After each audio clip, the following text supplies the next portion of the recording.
Hello everyone, hope you're doing well. It's time to have a look at some planned BR changes that are going to be coming to War Thunder in the future. Gaijin had posted this on the forum. What I'll do is I'll leave a link in the description to them if you want to have a look at them overall. What we're going to do is a series of videos, one looking at the ground realistic changes, one looking at the air realistic and also naval arcade changes together, and then maybe we'll do some videos later on, which will be like my changes, like ones that I would like to see.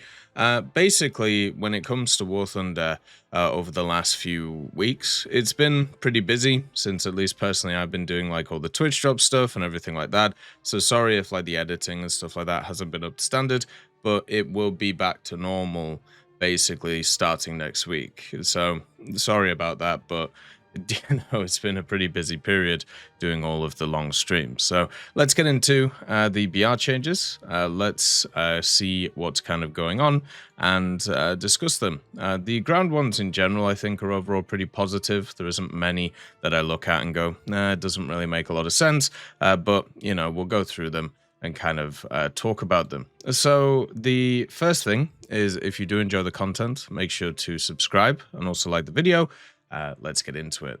The AGS is the first vehicle which is on the list. So the AGS is an 11.3 vehicle right now. They're sticking it up to 11.7. Not really a surprise. Since this thing has been out, it has been a terror. The reason for it is it's actually really hard to kill it. Just like stuff like the HSTVL, basically, if you just keep it hull down, there's no way to actually destroy the vehicle. So it can keep firing the M833. They up-BR'd it more recently, and then they gave it a better round. So just like the IPM1 and many others that we actually see in this list too, they just keep giving them better rounds, and they just keep going up in BR. So this is now going to be the same BR as the HSTVL, and also the M1A1HC, and many others. This kind of sucks because it basically, these two tanks lose it out of its kind of BR, but 11.7 is already really strong. The only question is, do you take the AGS or do you take the HSTVL? And I think you take the HSTVL every time. So I suppose this is just kind of like a gimmick vehicle now, which kind of sucks. So that's only a bit of a problem with it. The next vehicle is the HQ17. So this one, I don't really agree with it going up. So I don't have any experience in this vehicle, just to put that out there.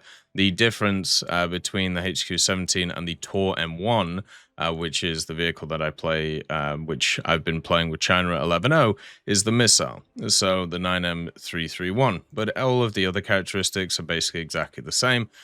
What I found when it comes to the good old Tor-M1 is it's very good at dealing with long range stuff. So it's really good at bonking drones, and it's really good at bonking, you know, basically aircraft that aren't really paying attention. If anything is at mid to short range, they're very good at being able to dodge the missiles because it's very obvious that they're coming in. And then also at the same time, the way that this launch system works is the missile goes up from like the center here, and then it goes like corrects and then goes like straight. But it takes a little bit of time for the missile to actually guide onto the target. Now maybe that's fixed with the HQ17, which is why it's a lot better. But looking at its stats, I don't think it is. So basically, yeah, that's a little bit of a problem. The other thing is, once again, with these types of AAs, if you're moving them from 11.3 to 11.7, it doesn't really matter because they don't have a damn lineup. And they were about to give it a lineup if you have a look at the rest of the list, but by moving it up, it now doesn't have a lineup. So your only option is to run it at 12.0 anyway with the rest of the vehicles that you have here. So moving its BR right now, alongside all of the other changes that they're doing, such as once again putting up the Tor as well, is just insane. Because they've just once again made it redundant. AAs have to be at BRs where there are lineups. Otherwise, people just don't play them because you don't play a lineup of just an AA. Because first of all, they're kind of boring to play a lot of the time, And second of all, the fact is, when you have these types of vehicles, you can just, play them and not run into any CAS in some of the games, and therefore just nothing happens. So yeah, I honestly think these two are basically going up because they're just donking on drones, and they're donking on things which are just not paying attention. The missiles don't move enough to be able to be that useful, and yeah, it's just kind of sad to see. They do have a much longer range than a lot of the AAs that are out there, so you can see that technically the launch range of this is 12 kilometers, but it does, it does go a little bit further if you need it to. This one is at 15 kilometers, so basically they outrange a lot of the other AAs. Maybe that's catching people out, and okay, but at the same time, like, they don't deserve the BR increase. The next vehicles we'll talk about, we'll miss one and then we'll go back to it. So the MBT 2000 and also the Al-Khalid. So the Al-Khalid and the MBT are going up to 11.0. This is fine. This is completely justified. So as a person who has played these vehicles, I played the Al-Khalid. I played like a few matches in it to get a camo for it. Ended up getting a nuke in one of them, which was hilarious. But I also spaded the MBT 2000. So this vehicle being at the same BR as these things is laughable. For one basic specific reason. So I've spaded the ZTZ992 and the MBT 2000. I haven't spaded the 3. I will do eventually. But the 2 and the 3 are exactly the same. So the ZTZ992 is a pretty good vehicle. It has the longer reload, but it has the mega round. It has the DTC 10125. This is the same round the Chinese 12-0s get. And it basically means that they have like the best kind of round that you can get. They have issues with their targeting speed, just like a lot of the Soviet vehicles at 11.0. You can see the vertical guidance isn't very good. And then also, as I said, the reload isn't great. But their armor is pretty decent, and their survivability is pretty decent because they're quite low to the ground. There's a problem with the ZTZ99s, though, and it's the transmission. This thing only goes in reverse 4.6 kilometers an hour. So being able to reposition is a pain in the ass.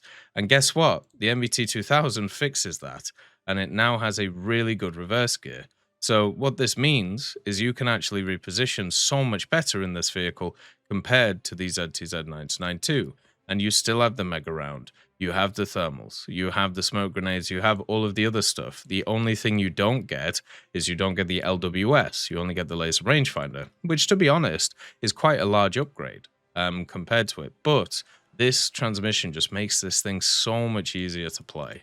And that's why, like, when you have a look at like stats, so if I can show the ZTZ99 ones, if it'll work. So you can see 174 to 107, 54% win rate. That's pretty good, right?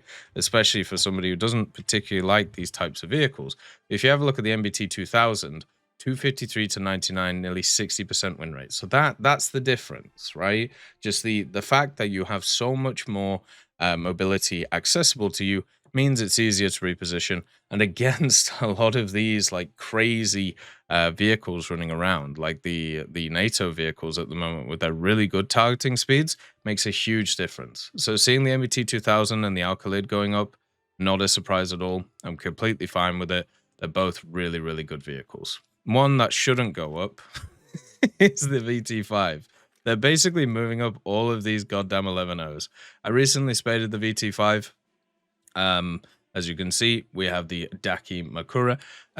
This, I don't know if I made a video on this yet, like a review video, but basically this was awful when I started with it. You can't trade with it because it has no armor. It's also huge, so it's as big as a Leopard 2 or an Abrams.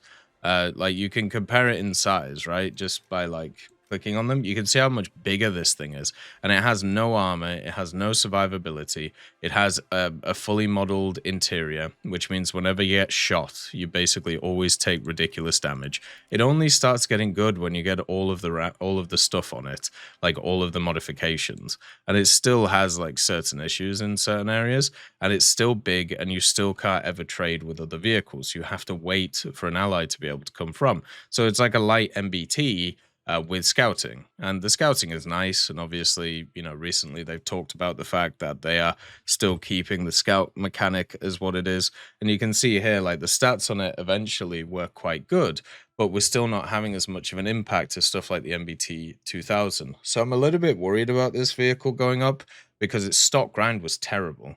It was really, really bad. Its mobility was really bad. Its targeting speed was really bad. Its round is really bad because it's just a 105 literal heat round, and you're going to be running that at 11.3. So you're going to get into full matches of 12.0, and you're going to have a heat round, which is a 105. So it doesn't even have like great punching power or anything like that. So I'm not a huge fan of what they're doing here for this. I think the MBT going up, okay.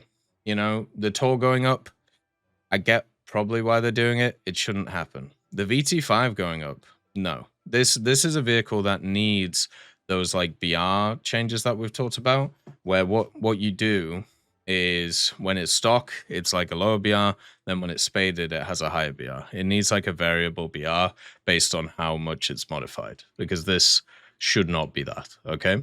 The next one, so PT, oh, well, we'll go back. We'll talk about the namer.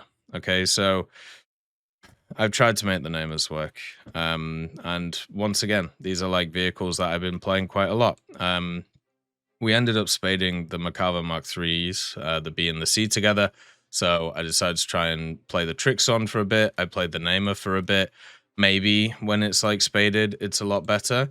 But the namer is like a one-trick pony. So what you do is you sit on a cap, and then you fire the spikes at people, and that's it. The cool thing about the namer and its spikes is they don't angle upwards. So, for example, if you have a look at like the CV90 Mark IV, one of the big issues with it is you can see the spikes are angled upwards. So if anything is like close to you, you cannot actually hit it. It has to be like a certain place away. I think the Puma also has this issue. So it basically just means that they're much more, well, you have to use them as a mid to long range thing. The Puma's a little bit better about it, but I don't think this actually moves, whereas the Namer one does, so you can angle it down. So yeah, that's the thing about the Namer, right? You have the spikes and you can kind of engage anybody at any like distance with them. Even like dumbfire them, and they can be useful. The problem with the Namer is even if you go hold down, this ammunition is all one belt. So even though you have like I think two belts of ammunition, they act as one. So whenever this is hit, you lose all of your ammunition on your vehicle. So basically you are just limited to 4 spikes and that's it. So if you're on a cap and you just continuously reload, this isn't an issue, right? But actually doing that is not exactly easy.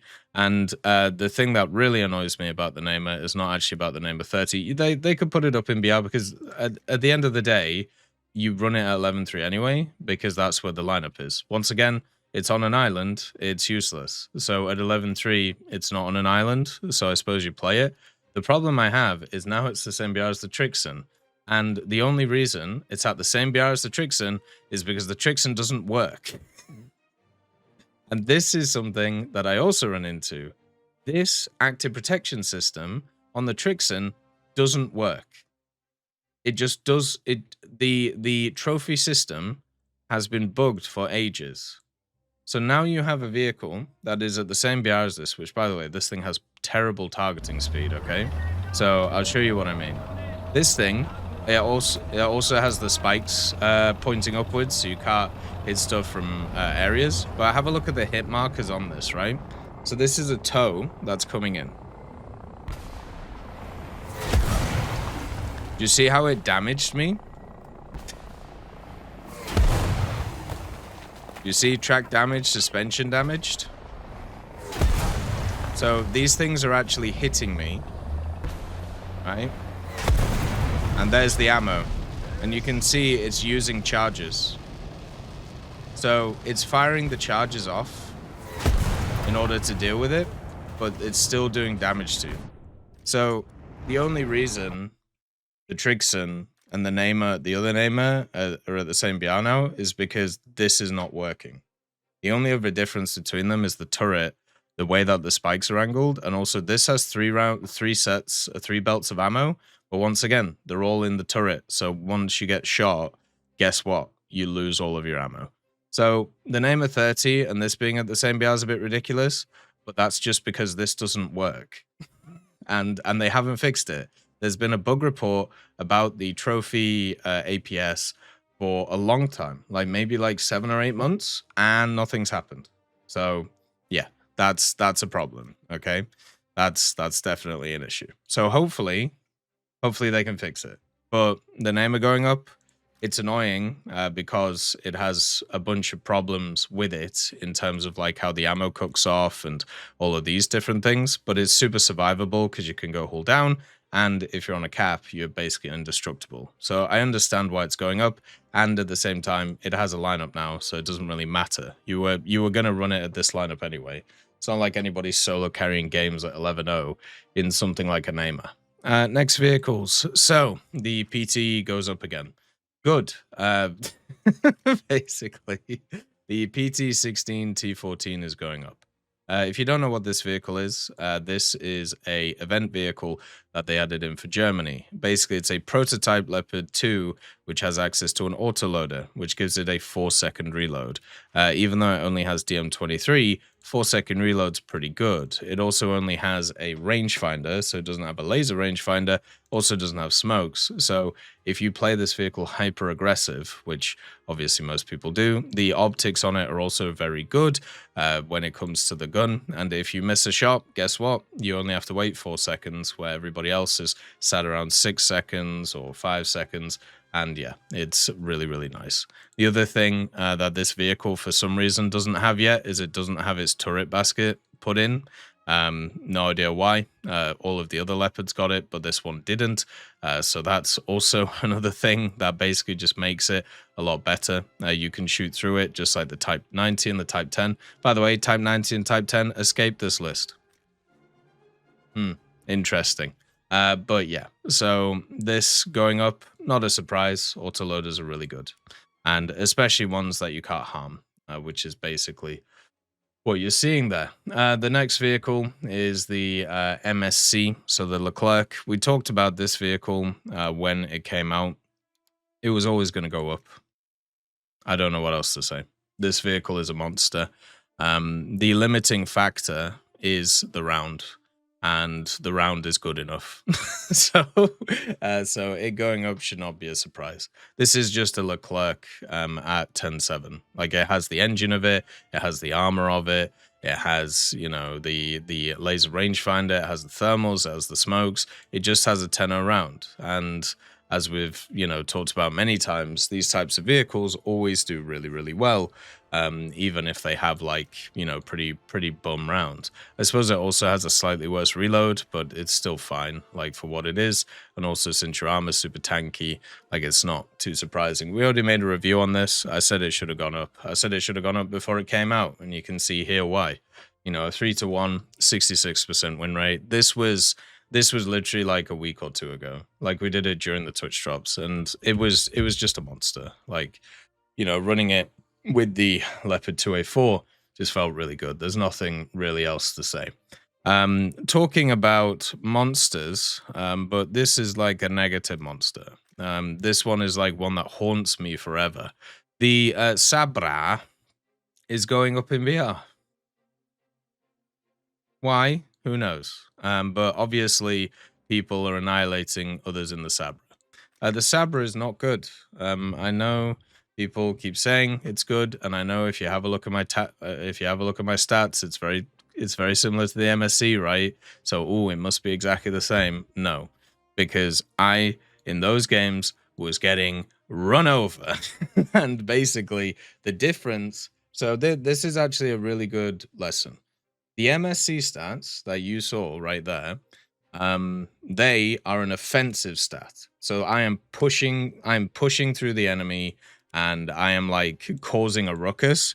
I'm basically pushing forward for, you know, my teams to win. That's why you can see that such high win rate. I'm basically using it as a battering ram to be able to get through, because it's so powerful. I'm able to create these cracks in the enemy, which then my team can, like, you know, do really good stuff with. That's why in a lot of the games we're dying, but we're doing a lot. Like, we're actually going forward and we're getting, in 64 battles, 150 kills, right? If you have a look at the Sabra stats, it's very similar in terms of how many battles it took us to spade it, and also kills, and also this, but the win rate is staggeringly less. And that's basically because of the fact that this thing is not fast enough to be able to do what the MSC can do, which is put your team on the advantage. The only thing this is good at doing is the enemy team pushes you. You use the mega round.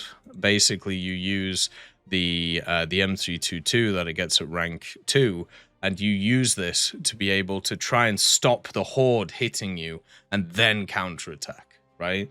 But then even in a counterattack, when you do that in War Thunder, usually Cass is coming in, usually a bunch of other stuff is coming in, and that's the problem with this type of vehicle. So seeing this go up is just sad. Once again, it's just another M60 that is way over tiered because they gave it a ridiculous round.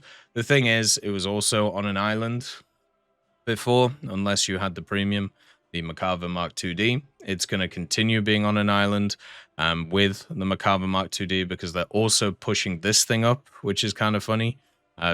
So basically, nothing really changes apart from your matchmaking. Enjoy, by the way, enjoy in your Sabra, enjoy facing Type 90s. Enjoy it. It'll be a great time. You'll have a fantastic time facing Type 90s and M1A1s in the goddamn Sabra. Jesus Christ. It's so ridiculous. These vehicles only get spaded by a very, very small amount of people. An insanely small amount of people compared to other ones, and they get punished for it. And it's just so ridiculous. Oh my god, it's just insane. But yeah, that's the Sabra. As I said, the Merkava Mk.2D is going up too. These Merkavas just keep marching upwards. Pretty much like all of them, I think, are going up. The other one that's going up is the Merkava Mk.1 for the US. The difference between the one from the US and then the one in the Israeli tech trees is this one doesn't get the mega round. So they kind of screwed up with the Merkavas for Israel previously, because one of the things they decided to do was like, oh, we're going to put them up in BR. We should probably give them a better round, which is a mistake that Gaijin has made multiple times with multiple vehicles. The IPM1 is probably the most famous, where they're like, oh, well, we want to put it up in BR because it's doing really well. But at the same time, oh, well, if we put it up in BR, then I don't know, maybe it won't be able to pen targets with its M833. Let's give it M900. And guess what? It went up 2 more BR brackets after that because it has a 5-second reload. But once again, why did they feel like they had to do this? Like, when you put a vehicle up in BR because it's performing too well, why give it a better round? Like, I get you like, oh, well, it's going to go up against stiff competition and yeah, but there's too many times where they've shown that doesn't work. So yeah, these Merkavas went up 2 BR brackets. Since they used to be 9.0. This one kind of got left where it was, and then also didn't get given the mega round. So now it's going up to 9.3. They're still not giving it the mega round though, so that's probably why it's going to that BR instead of like another one. But yeah, it's just kind of funny that keeps happening with these types of vehicles. Another event vehicle, the Leopard 2, that's increasing is the Leopard 2AV. This one's going up. This is more of a standardized Leopard. If I remember, it just has less armor on it, or it might even have the same armor. But yeah, this one has the DM33. It has the 105 gun and not the 120.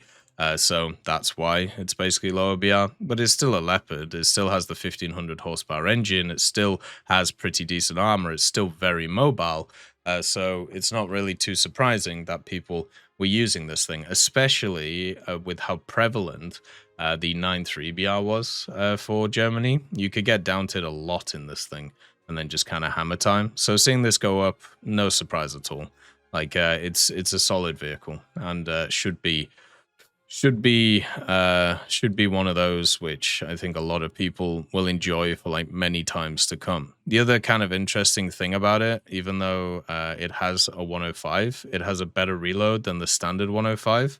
So you can see here with the L7A3 105, it gets a 6-second aced crew reload, whereas if you have a look at the Leopard 105, it only gets 6.7, which is the standard 105 aced reload. So yeah, For some reason, it just has a better one. Probably made it a little bit better. The AMX-32, another vehicle going up in BR. It doesn't say which one it is, so usually that just means the standard AMX-32. Kind of sucks. So, right, we're going to have a chat about this. I have said many times, French tech tree, amazing, right? Absolutely amazing. There's a lot of cool stuff in the French tech tree. It's my favorite ground tech tree. Every time these vehicles get lineups, they go up in bloody BR. Every single time. Because they are carry vehicles. Like the AMX-32 is a carry vehicle. Same with like the AMX-40, the MSC as well, even the Leopard is.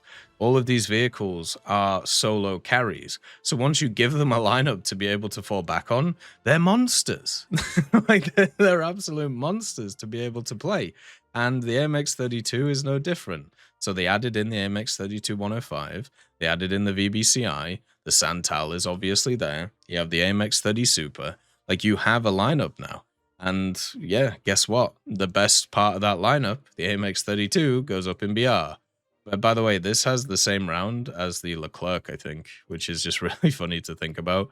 Yeah, it does. So that's kind of the hilarity of this. This one has less pen though, so maybe no. I think maybe it has the AMX-41, right?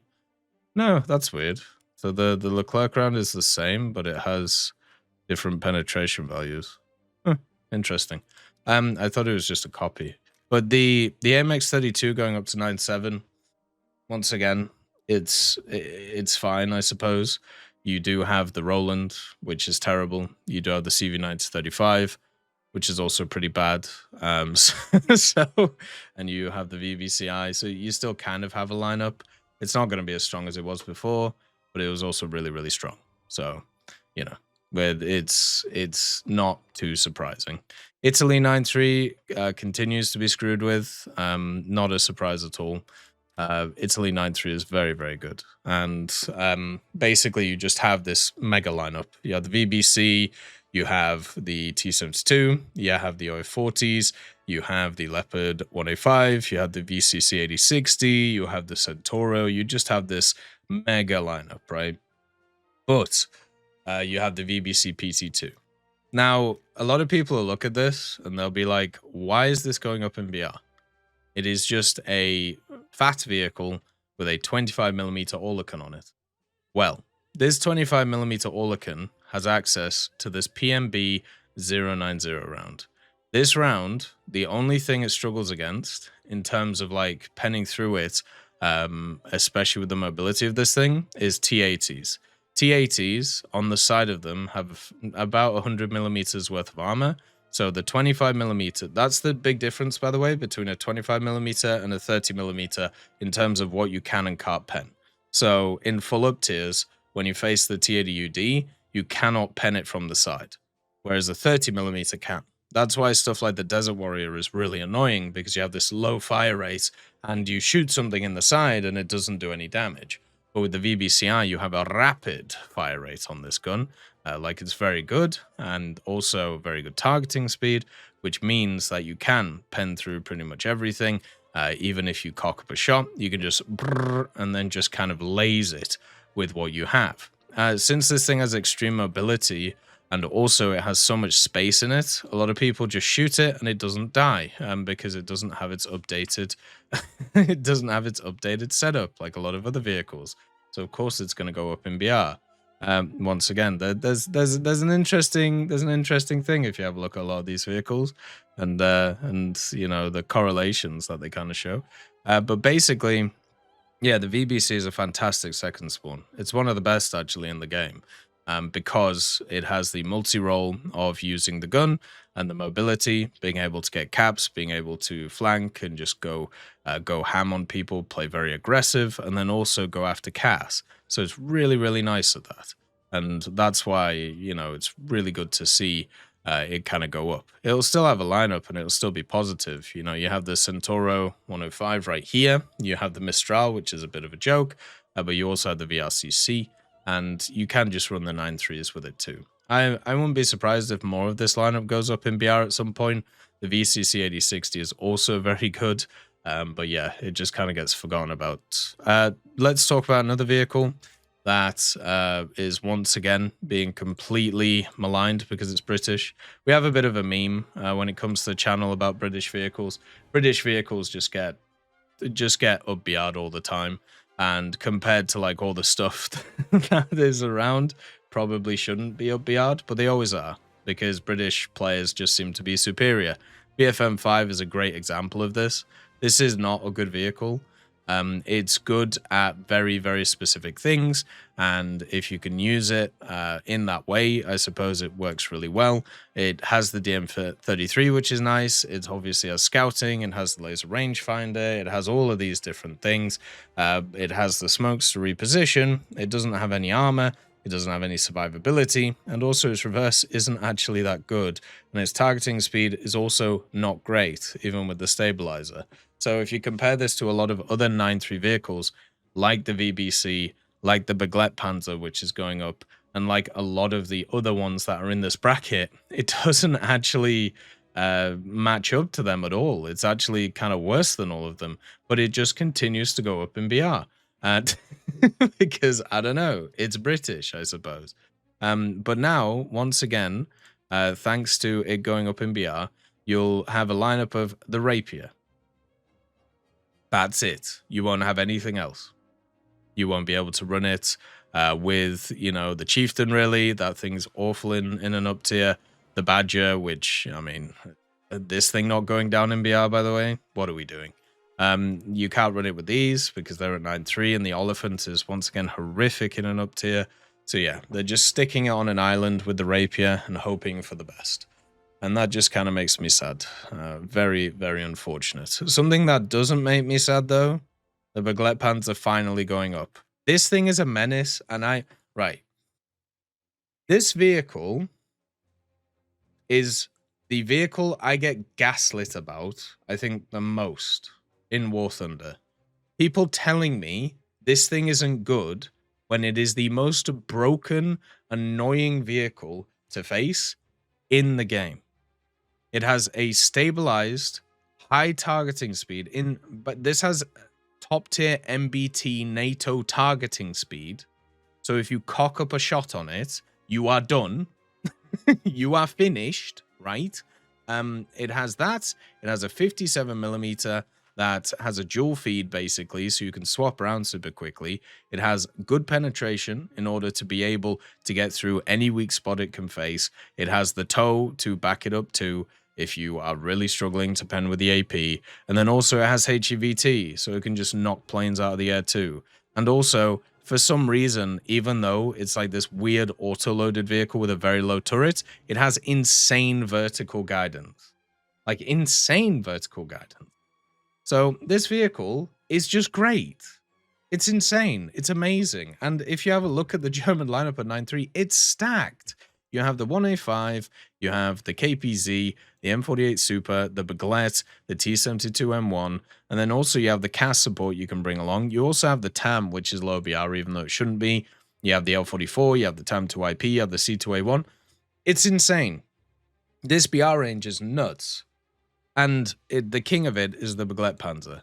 So seeing this thing not go up for literal years, and then they gave it the stabilizer, and now it's flying upwards, is no surprise to me at all. This thing is obnoxious to fight. They even gave it its updated X-ray, probably because it was a problem child, and they wanted to see if that would balance it.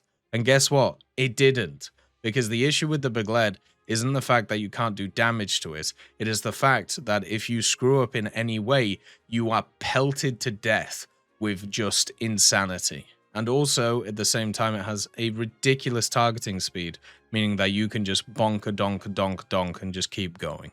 The only issue with this thing, no smoke grenades. But don't worry, you have thermals, you have scouting, you have the broken UAV that they're not fixing, and then also at the same time, you have just all of the other factors, such as the insane mobility of the Marder chassis, which can go forward at 75 and backwards at 75. It's nuts. This vehicle is just nuts, okay? So seeing it go up in BR, fantastic. This is really, really good. But it still will be great. You know, there won't really be any changes to it apart from you're getting to the premium BRs of 10.7. And guess what? Germany has a great 10.7 lineup too. So you'll be fine. Don't worry.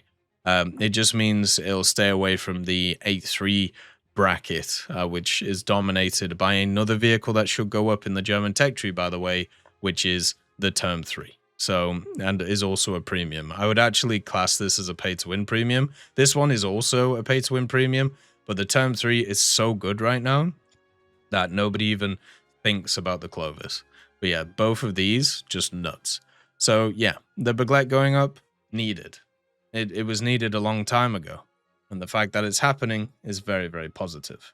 What we'll do is we'll have a look at the second set of the ground forces changes in another video, since this one has already gone quite long. Thank you for joining me. If you have any thoughts or want any clarifications, make sure to stick it in the comments. I'll see you next time.